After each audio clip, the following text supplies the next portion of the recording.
Today's tutorial will guide you through the process of becoming a fiscal officer within the system. To begin, you'll need to access the appropriate request form.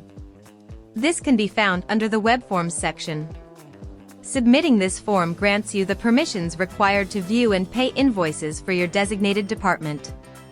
When you initially create an account, you may see the Web Forms section right away. However, it's important to note that there are two versions of Web Forms. One is public-facing, and the other becomes available after you log in. This distinction is intentional. We limit access to sensitive forms behind a secure login to prevent unauthorized users from submitting requests on behalf of other departments.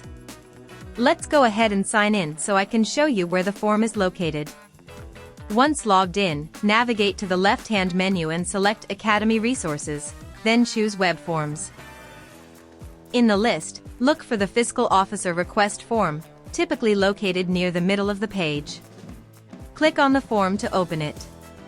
This request form gives you the ability to manage financial responsibilities, including viewing and paying departmental invoices.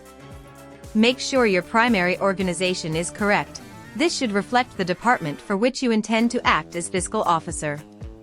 Next, fill in your supervisor's title, email address, and phone number, if available.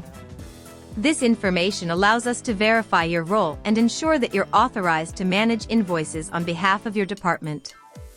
Once completed, click Submit. Please note, as with other permission-based forms, this is not an automated process.